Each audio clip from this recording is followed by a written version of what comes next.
Marami sa atin kapag binabanggit ang lugar na sementeryo, ang unang naiisip ay libingan ng mga patay. Nakakatakot, malungkot, walang buhay. Ngunit sa isang komunidad sa Dasmariñas, Cavite, kabaliktaran, mababanaag ang tahimik, simple at payapang lugar, taliwas sa ating nakasanayang imahe ng sementeryo. Tinatayang mahigit sa 100 sementeryo meron ang probinsya ng Cavite. Sa ubod ng dami, hindi mo aakalain na pag-iwanan na ang sementeryo ng San Nicolas. Taong 1980s nang itayo ang San Nicolas Cemetery na may kabuoang sukat na 7 ektarya. Ayon sa mga residente, dati itong isang malawak na bukirin.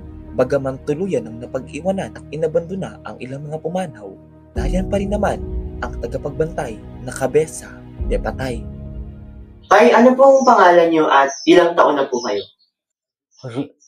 Jose Armada, 62 years old, 1961, September 17. Sa edad niyo pong iyan, Tay, ilang taon na po kayo naninirahan dito sa San Nicolas sa Cementerio Post? Bali, dito sa sementeryo, mga na 40 mahigit. 40 years may ang tagal na rin, Tay. Tay, tubong Cavite po ba kayo o sa ibang lugar pa kayo galing? Hindi galing kami Samar. Samar, Tay. Waray pala kayo. Waray. Waray kami. Doon ako pinanganak. Paano kayo napadpad dito sa Cavite, Tay? Nituhin ko kasi may bakery doon sa Batangas. Ngayon, pinapunta tatay ko.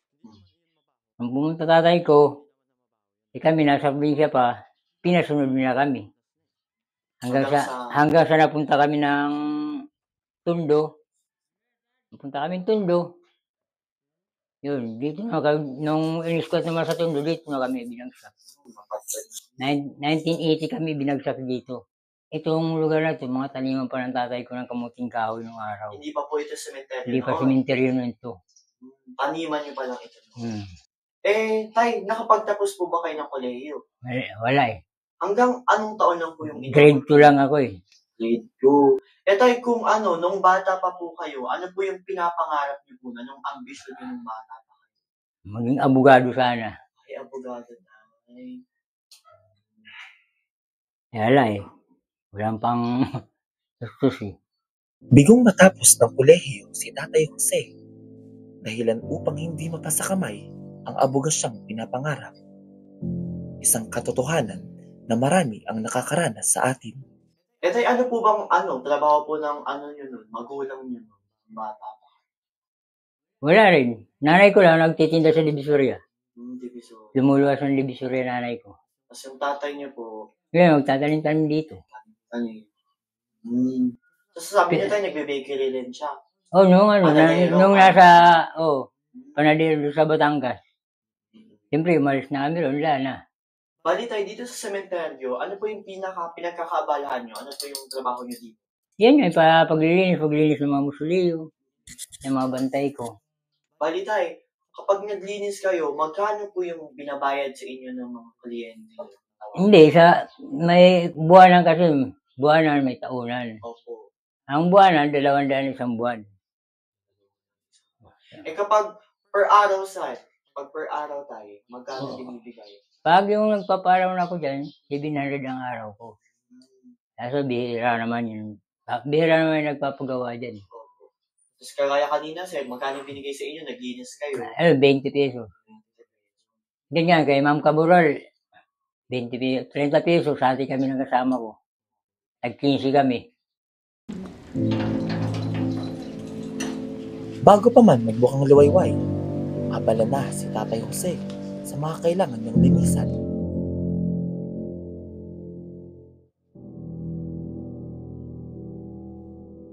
Hindi biro ang gawain ng ito, dala na rin ng katandaan.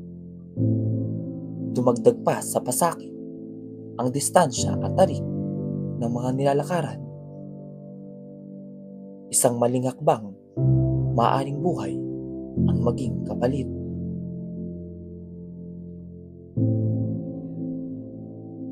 Hindi man palaging nababayaran, buong tiyaga niyang nililinisan ang bawat sulok ng mga mausoleo at puntod ng mga yumao.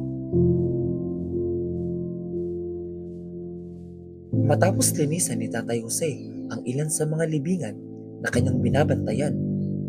Tumungo naman siya sa isa sa pinakamatagal niya ng bantay.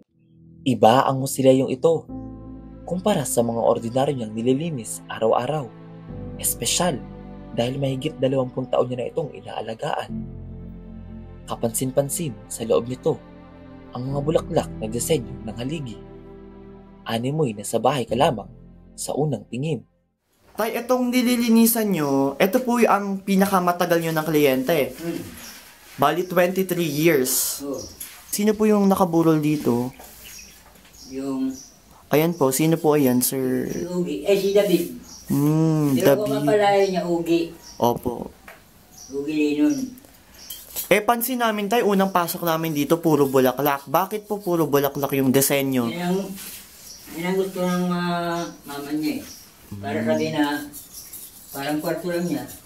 Opo, sir. Kumbaga, feel at home pa rin yung Sir Parang bahay Ogie. lang ba? Opo, nasa bahay pa rin. Kailan pong huling dalaw ng kamag-anak ni Sir Ogie? Bago mag-December. Bago mag-Pasko. Opo, nung November 10, di ba tayo undas nun? Hindi. Dumalaw pa rin sila. Yung undas dumalaw sila. Opo. Itong magpapasko, dumalaw din sila. Bali, ano pong kontrata nyo dito, sir? Magkano pong bayaran nyo? Taon-taon, buwanan? Buwanan. 500 ang isang buwan ito. Buwanan na yun, sir? 500? Hindi. Dati, 200 lang. Opo. Tapos naging 300. Ngayon, 500 na. Opo. Ang karamihan talagang bantay ko, 200 lang isang buwan. Ito tayo, mataas-taas pa to kahit pa paano, ano? Kaya mabait talaga man ito. May-ari ito. Mabait naman. Ako lahat ng gagawin nito, ako nang mamahala na eh. Tagasan po yung mga kamag-anak ni Sir Ogie? Diyan pero sila sa Paranaque sila, sa Tambo. Kinalipat din sila siguro dyan. Yun, nakapag, may pwesto sila sa Arabic, dapat nga ililipat to eh. Bakit tayo? Ipatala nila ito doon sa Manila Memorial. Ewan ko ba, hindi na ituloy. Hindi na ito lipat na na Manila Memorial. Ayaw ng nanay.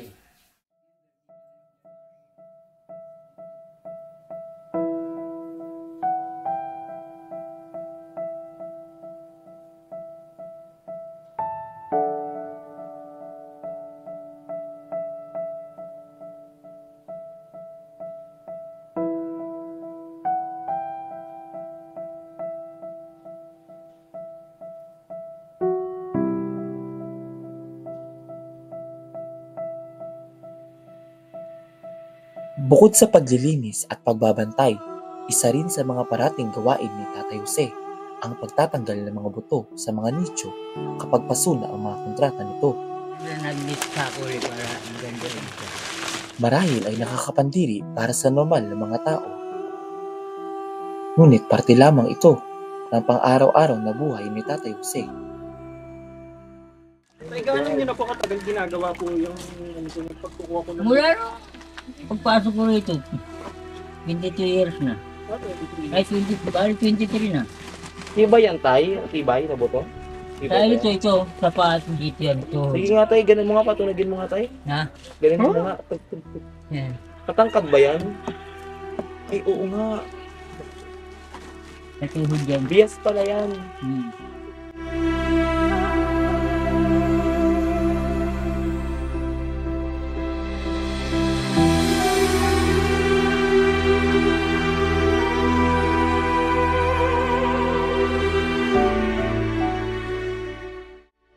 Ayan, may laman pa nga yan oh. Saan, tay? Ayan, gawin yan. Mga buto pa yan. Ano yan? Anong parati yan? Yan, ito sa mga braso. Ito sa braso. Dito sa hita. Ayon sa namamahala ng sementeryo, bawat bangkay ay may 5 taon lamang na pananatili sa mga nicho. Kapag lumagpas na o hindi na makapag-renew ang pamilya, kailangan na itong hatulan at ilipat sa sako. Ganito ang sistemang kinakaharap ng maraming bangkay na nakalibing kapag bigo ng makabayan ang mga mahal nila sa buhay. Nakakalungkot isipin, ngunit ito ang estado ng maraming sementeryo sa ating bansa. Halos ang liit din pala tayo, no? Bali, Kaya paano lang. yun, sir? Paano yan tayo? Sapat po ba yun para sa pamilya niyo? Hindi naman, pero minsan nakakuha pang bigas. Opo. Eh, na tulad niyan, mamanicure asawa ko. Asawa ko ang mga gano'n. Yan. Yan, bibili bigas ngayon. Talagang hapon, kung may kita ako, may bili. Kumbaga, sir, kung sinong may kita, siya ang magpo-provide sa pamilya. Yun. Salita naman. Salita naman, hindi naman kanya lahat. Bagaman hindi ganun kalaki ang kinikita ni Tatay Jose sa araw-araw na paglilinis, nakahanap naman siya ng kanyang katuwang sa buhay at biniyayaan ng 5 mga supling. At tulad ni Tatay Jose, bigo rin si Nanay Nancy na magtapos ng pag-aaral dahil sa kahirapan. Ako si Judith Cortez, 36 years old. Kaano-ano niyo po si Tatay Jose? Asawa ko. Paano po kayo pinagtagpo at ilang taon na po kayo magkasama? Nagkakilala kami sa sementeryo, balik kaibigan siya ng tiyo ko. Ilan po ang anak ninyo ni Tatay Jose? 5. Gaano po kalaki yung agwat niyo, Tita Nancy, sa edad? Bali ako 36 lang siya, 62 years old. Ilan pa po yung mga anak ninyo na nasa poder pa ninyo at nag-aaral pa? Halos lahat. Lahat nasa amin pa rin. Tapos 2 lang ang nag-aaral. Bukod po sa trabaho ni Tatay Jose, ano pa pong pinagkukuhanan ninyo ng kita? Yung bukod sa paglilinis doon sa sementeryo, nag-home service ako ng manicure pedicure. Ang kakarampot at baryaba ng kinikita ni Tatay Jose at Nanay Nancy ang nagsisilbing pantawid gutom sa walang laman at kumakalam nilang mga sikmura. Ilang taon na ba kayo naging manicurista?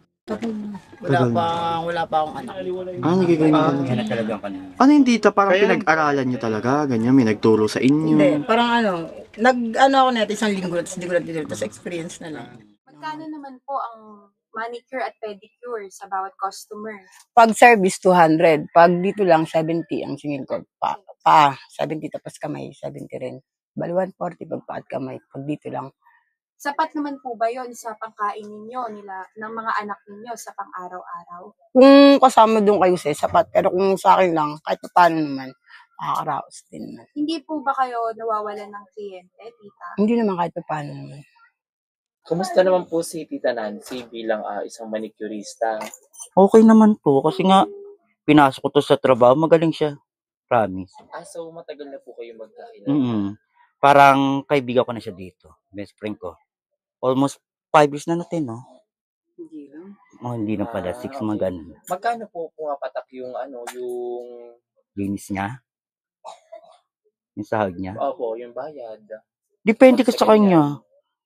Kasi binibigay ko sa kanya, 100, ganun. Kumbaga binibigyan niyo na po siya ng tip. Ganun lang 100. Bilang isang kaibigan, kumusta po si Tita Nancy? Ay, okay. Okay itong makisama. Wala akong masasabi dito. Kumbaga yung tipong isubo na lang niya, ibibigay niya pa sa kaibigan. Ganun siya. Kasi mas priority niya mga anak niya.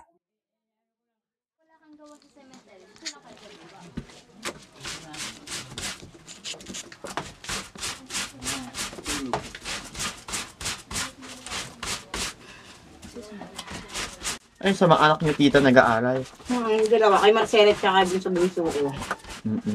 Nilagyan ko na agad yung uniform nila. Kasi Sabado ngayon pala, no? Kasi pag may dinis kasi ako, hindi ko na makasikaso eh. Saan namin sasampay? Dito na rin yan, ta? Hindi, dun sa may labas. Buti wala naman kumukuha, ano? Wala naman, pinapasok naman namin pag Pagkatuyo agad. pag nakatulong lang. Ay, yung tubig nyo, ta, meron kayo dyan. O, igeb na. Diyan sa harap lang din nakikigib. Yung mga Wilkinson sa labas, amin yun. O, yung mga tubig dyan. Sa inyo. Nakikigib lang din kami. Buti hindi kayo sinisingil doon, ano? Saan? Sa, mga Wilkins na ganyan. Ako, 10 piso. Magkano isang bote? 150 ang isang Wilkins na yun. 150? Ang mahal naman. Tuwing kailan ka po naglalaba, tita? Kung pwede sana araw-araw kasi lang, lingguhan. Kasi yung tubig niya kasi mahirap. Kasi kung araw-araw kaming magigib, magkano rin yun. Opo. Kasi hindi pa rin, mayroong 42, 40 pa rin binabayaran halos araw-araw. Kaya alternate na kami. Magsahod. Opo. Bali, tita, ang mahirap dito, kuryente tsaka tubig po, no? Pero dati meron kami, kompleto kami. Hindi na kami nakakabayad kasi wala nang trabaho yung anak ko na-endo na siya. Kaya tinanggal na kami. twist kami pag ano, kaibigan. Kasi ako lumber kasi. Yung isang ganyan, tita, gaano katagal yan? Kunyari, ilang kahoy gagamitin nyo para makaluto ng sanaing? Hindi namin ano eh, basta. Hindi nyo tansyado, Oo. basta ano, Kaya ako malakas ako maggatong eh. Kaya para luto agad, ano? malakas yung apoy para Sino nag-ano niyan? nagsisibak. Sisibak. Siyuse. Sino? Minsan ako, yung maliit lang na kaya kong sibakin. Saan nagaling, tita, yung mga kahoy niyan? Diyan lang sa mga ano? Hindi, yung iba binibigay. Tapos yung iba, kinukuha yan doon sa taas. Yung mga nasisirang mo sila yun Opo, sa may kukuha na pagbubuhay. lang. Binibigay sa amin. Paano yung tita? Mausok yan. Ang dami yung bata dito. Sanay na naman. Oo, tiis na lang talaga, no? Para Kasi makakain. parang kapaluto kami kaysa naman sa uli, matagal yung uli. Opo. Tiis lang talaga sa usok. Opo. Kasi mausok talaga. Bale, tita, dyan na po yung labahan nyo, tapos Lutuan. Dito ano, tas liguan. Dito. Parang banyo liguan na din. at kusina sa isang lugar. Dito na.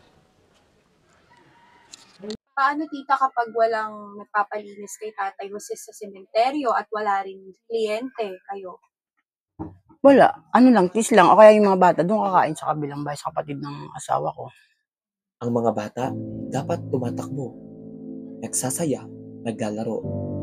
Anong pangalan mo at ilang taon ka na? Marcela C. Armada po, 10 years old. Sela, pangilan ka sa magkakapatid? Pang-apat po. Sela, saan ka nag-aaral at anong grade ka na ngayon sa school? Sa elementary school po, grade 3. Bata ka pa lang, dito ka na nakatira? Opo. Meron ka na bang nakakatakot na karanasan since kapitbahay niyo yung sementeryo? Opo. Pwede bang ikwento mo? Sige po. May dengue po kasi ako noon. Ano na po ako, gising na po ako. Pero malabo pa po paningin ko noon. Tapos, yung sa may pintuan po namin, meron pong demonyo. Pinatawag niya po ako. Tapos, natakot po ako. Tapos, yumakap ako kay mama. Gumagawa siya ng relo sa may tabi ko. Tapos, tinatanong ni mama kung bakit daw po. Alam ba ng mga kaibigan at kaklase mo na dito ka nakatira at ganito yung trabaho ni Mang Jose?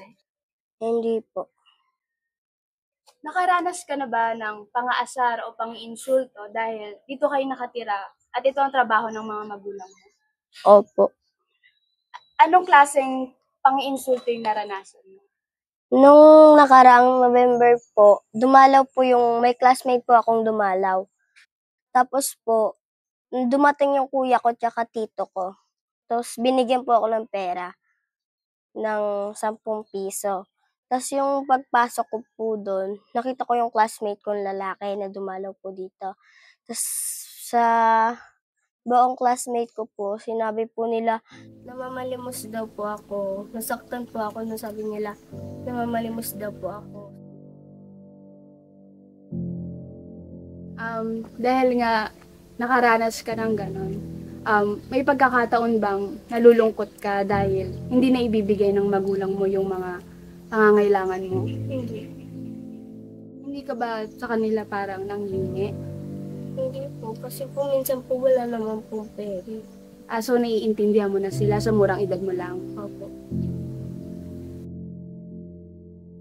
Sa murang edad, kinailangan din niya magbanat ng buto, kagaya ng kanyang mga magulang. At kagaya ni Marcela, wala ring takas ang kanyang pinsan na si Janine. Anong pangalan mo at ilang taon ka na? Janine Apron po, 11 years old. Kaano-ano mo sa Sela? Pinsan po. Dahil pinsan mo siya at magkalapit lang kayo ng bahay, anong nararamdaman mo na dito kayo naglalaro or nagbabanding mo? Masaya po. Naglalaro po minsan, tsaka po nagbabalibol. Hindi ba kayo natatakot na naglalaro kayo dito sa area? Hindi po. Sanay na po kami. So, sa paanong paraan mo natutulungan ko sila? Ano po, pinapakain ko po siya pag wala po silang nakakain. Bilang pinsan mo si Sela, may mensahe ka ba para sa pinsan? Ako. Ano yun? Ano po, pag inaano po siya ng mama nila sa akin, sinusunod nila po yung utos ng mama niya. May pangarap ka ba para sa pamilya mo or sa pamilya nyo, Michelle? Opo.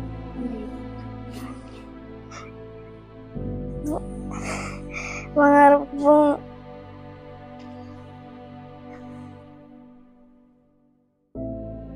Gusto mo rin bang maayos?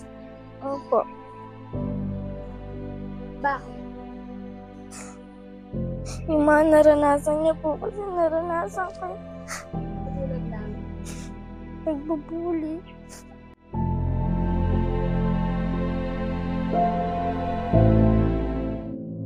Kung may batang lansangan, may batang sementeryo rin. Kung ang ibang bata ay takot sa multo, ang mga batang nandito ay buong tapang na naglalaro sa loob mismo ng sementeryo.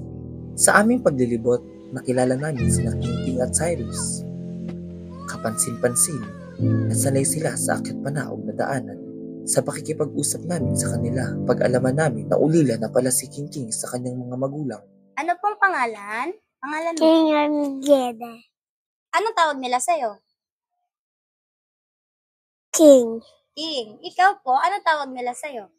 Hi. Cyrus. Ilang taon na po kayo? 5. Asan na yung mga magulang mo, King?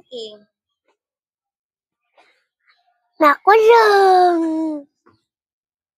Ano nangyari kay papa mo yung pinuntahan natin kanina? Kasi binarel. Binarel siya? Bakit siya binarel? Gano. Binarel siya, tas nasan na siya nakastay ngayon? May bala. Doon? Dito rin siya nakakulong? Ay, nakalibeng? Oo po. Dito rin siya nakalibeng? Sinong nag-aalaga sa'yo ngayon? Kuya Aris. Si Kuya Aris? Siya yung kasama mo sa araw-araw. Siya nag-aalaga sa'yo? Ano mo siya? Kuya. Kuya mo siya. Si Ate Dayday mo? Ate. Kapatid mo? Apa. Di kayo natatakot na sa sementeryo kayo nakatira? Hindi pa. Paano yun? Pag may may mumu, ganun. Tatakbo kami. Tatakas kami. Tatakas kayo pag may multo? Apo. Eh di sino lang magkalaro dito? Sino lang nakakalaro nyo? Kami lang. Kayong dalawa, lagi kayo Yung magkasama? classmate ko. Apa. Kalaro ko din. Dito din? Pinupuntahan ka din? Apa. Si mama mo, namimiss mo? Apa. Si papa mo? Hindi mo namimiss si papa mo? Hindi mo gusto makasama si papa mo? Kasama. Gusto ko papa. Si mama mo din? Gusto mo din makasama? Apa.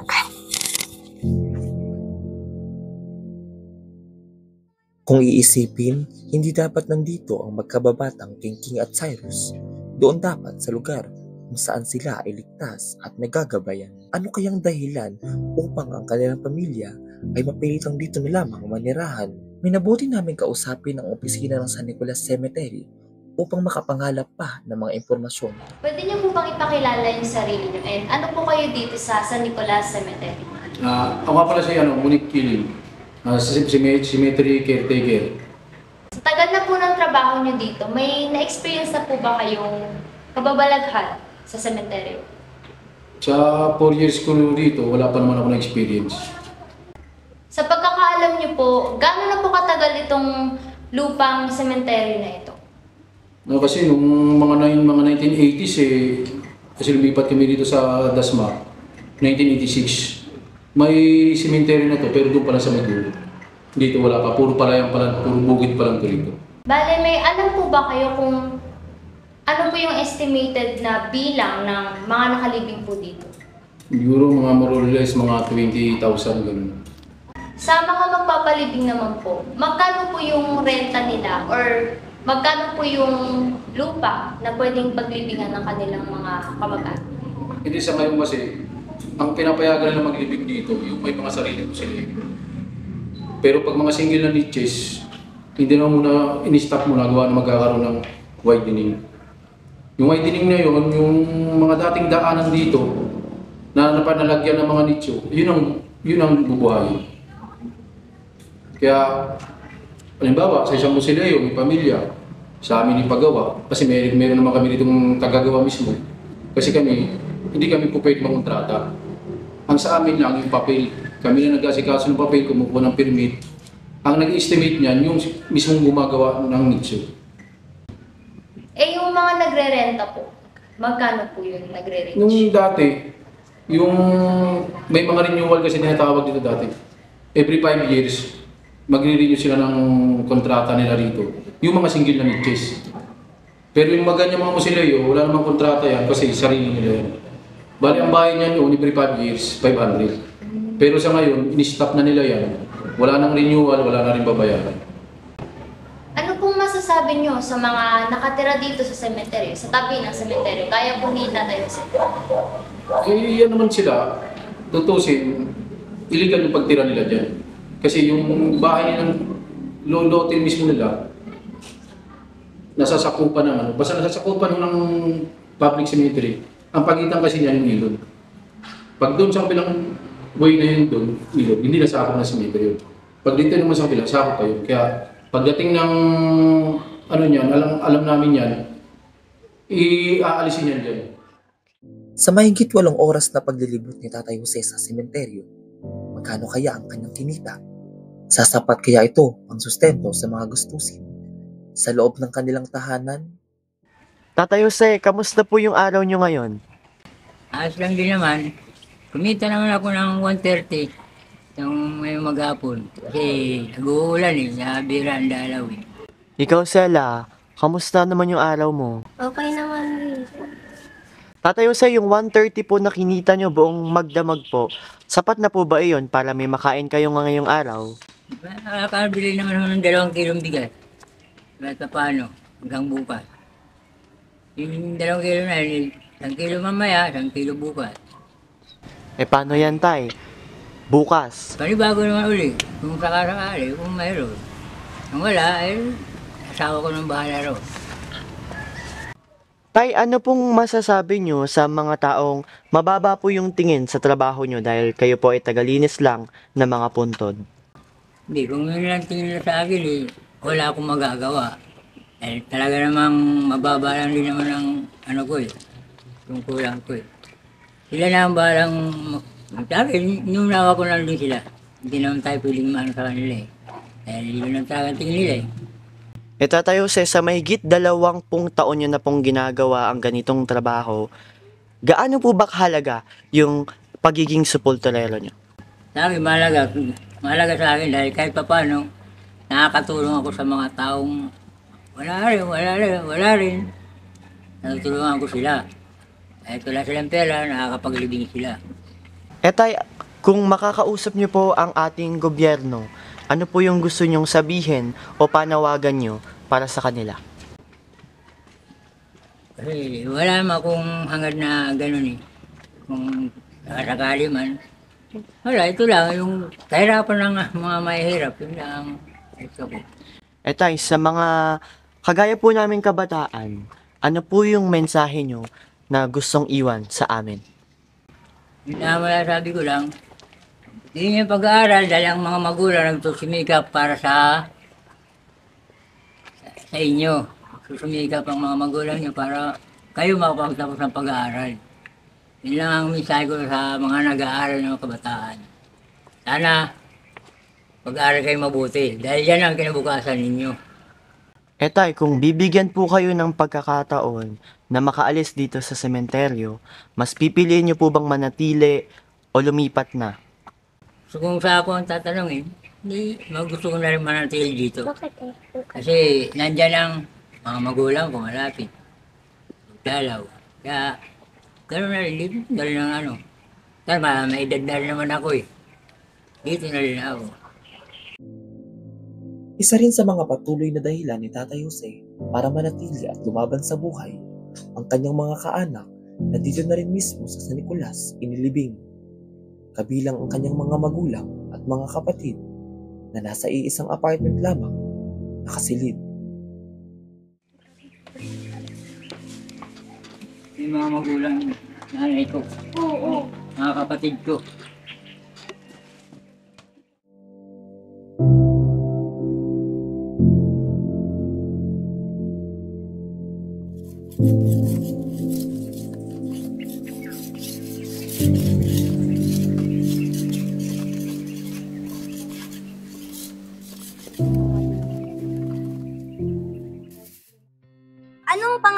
paglaki?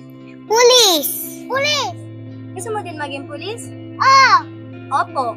Opo. Bakit mo? Nagbaril ako doon. Ano gagawin mo pag naging pulis ka? Kasi huliin po ang manakaw. Yung mga magnanakaw, gusto mo huliin, kaya gusto mo maging pulis? Paano ka magiging pulis? Paglaki ko. Paglaki mo, mag-aaral ka ng mabuti para maging pulis? Opo. Anong pangarap mo paglaki mo? Maging teacher po. Bakit gusto mo maging teacher? Para po makatulong din sa mga ibang bata. Eh ano namang pangarap mo para sa pamilya mo? Mabigyan po sila ng bahay. Nakikita mo ba yung sarili mo 5 years or 10 years from now na dito pa rin nakatira sa sementeryo? Hindi po. Saan kayo titira? Kung sakali. Hindi ko po alam. Pero maghahanap kayo ng bahay. Malayo dito sa sementeryo. Opo. Bali, tita, dahil sa naninirahan po kayo dito sa loob ng sementeryo, ano pong pangarap niyo para sa mga anak niyo at para sa pamilya niyo na rin? Sana makapagtapos lang lahat ng anak ko sa pag-aaral, tapos sana maging maayos ng buhay nila at dumating sila sa tamang edad na nila. Tsaka makaalis kami dito. Ano pong pangarap niyo para sa mga anak niyo, lalo na po sa anak niyo si Sela na 10 taon? Hindi, sila na ang bahala kung ano gusto ng pangarap. Dahil hindi naman natin bilhin saklawan ng anak mo. Kung ano gusto nila eh. Mahirap yung sasaklawan mo yung pangarap ng anak mo eh. Hindi natin pwedeng ano yun. Kaya naman ano gusto yung pangarap lang. Support na lang. Tay, nabanggit ni Sela kanina, gusto niya daw maging guro. Hindi, maganda. Maganda eh, para makapaglingkod siya sa mga mamamayan. Pangarap niyo din po ba para sa anak niyo si Sela na magkaroon siya ng bahay, hindi dito sa loob ng sementeryo? Kahit yun yung magulang, gusto talaga yung magkaroon ng bahay sa maayos na tinitirahan.